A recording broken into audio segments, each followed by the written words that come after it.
Dr. SHAFEENA. I'll be presenting on challenges faced in management of optic neuritis in Indian scenario. Optic neuritis is a sight-threatening neuroinflammatory disorder caused by infectious or non-infectious process, and many studies have shown that in Indian subcontinent there is a higher incidence of atypical presentation, and the treatment is guided by the result of optic neuritis treatment trial, which is intravenous methylprednisolone followed by oral prednisolone. The aims of my study are to determine the etiology and clinico-radiological profile in Indian patients with optic neuritis and the challenges faced in management of these patients. And the goal was to determine the to assess the cost-effective streamlined treatment protocol for the management of optic neuritis in a developing country like India. And we studied a retrospective study on optic neuritis patients in a neuro ophthalmology department in a tertiary care center in South India over a period of 18 months.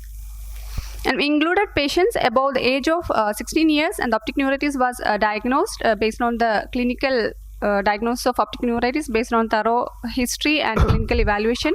There's patients with acute onset defective vision with or without pain, relative afferent pupillary defect in unilateral cases, dyschromatopsia and reduced contrast sensitivity, defective field of vision in the form of central scotoma or centrocecal scotoma, normal or edematous optic disc finding, and characteristic MRI findings. And we excluded patients with other retinal diseases and glaucoma that may affect the visual acuity and other causes of optic neuropathy.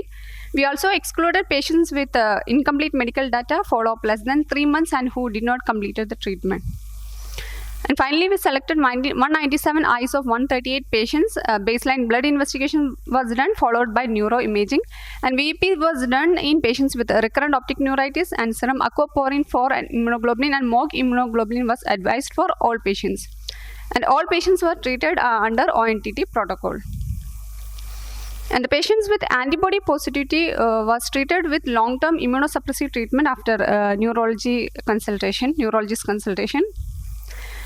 And in all these patients, we assess the age, gender, presenting visual acuity, contrast sensitivity, color vision, visual field, pupil, fundus, and detailed MRI finding. And the results were the mean age was 38 years and with a female preponderance, and 79 patients were unilateral and the rest were bilateral cases. And among unilateral patients, 48 had disc edema, and in bilateral cases, 25 had disc edema. And coming to the analysis of etiology, out of 138 patients, 2 had diagnosis with tuberculosis, 2 patients with perioptic neuritis, and 1 post-COVID patients with transverse myelitis, 2 patients after COVID vaccination, 9 inflammatory, and 4 were positive with 4 were ANA positive, and 1 patient with sarcoidosis, and 4 lactational optic neuritis, out of which 2 were MOG positive. And among 138 patients, only 68 patients did the serological test, and out of which majority came MOG optic neuritis positive, and 15% NMO positive, 4 were multiple sclerosis, and 21 were double negative.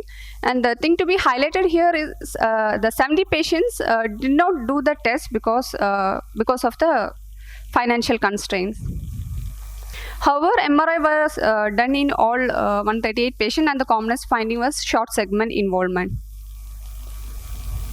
And we also compared the patients with MOG positivity, NMO positivity, and multiple sclerosis, and we found that in MOG positive patients, the average age was 34 years, and with female preponderance, and majority of them were bilateral, and after treatment, the visual acuity has improved, and 18 patients with a short segment involvement. And in NMO positive cases, the average age was a little higher, with female preponderance again, and majority of the patients were unilateral. And again, the visual acuity improved after treatment, but it is not as better as a MOG positive patient. And 4 patients had chiasmal involvement. And in multiple sclerosis, the age was a little lesser. And here, again, female preponderance, and all patients had unilateral presentation, and 3 had short segment involvement. And serologically positive patients were referred to neurologists, and they were started with immunosuppressants, and majority of the patients were started on azathioprine. And we referred, neurologist referral was made for more than 70 patients, and only 1/3 followed up. And the treatment compliance was very poor among the treatment patients, and because of the financial constraint, and no plasmapheresis was done, again because of the cost. And we also compare our study with other studies done in USA and Japan. And the point to be highlighted that in Indian studies, there is higher incidence of MOG positivity.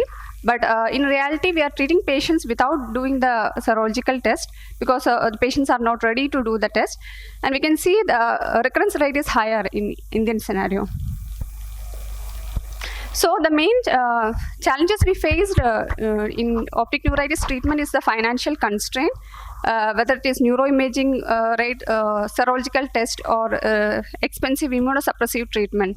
And the insurance that cover the neurological investigation and treatment is scarce in India, and also the limited resources and literacy also act as a challenges in treatment of optic neuritis.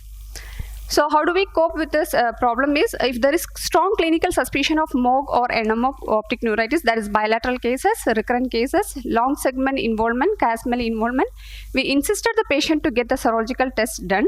And also teleophthalmology has a great role in our study, that is it will help in people in the rural area to access treatment, and consultation fee is also low, and the travel cost can also be avoided. And we can appoint trained nurses who can assess the pupil, the color vision, and central field using germ screening. And artificial intelligence also have a greater role, even though the artificial intelligence studies in neuro-ophthalmology is very scarce. And you can conclude. Your time is up. Okay. What's your conclusion? Time is up now. The last slide. All right. So the comment. I mean, it's an unusually high number with NMO positivity. I mean, almost 49% having NMO positivity is really unusually high. I know, but not 50%. It's like half of the cases. So I mean, just an observation. Nothing. Yeah. As again, it's.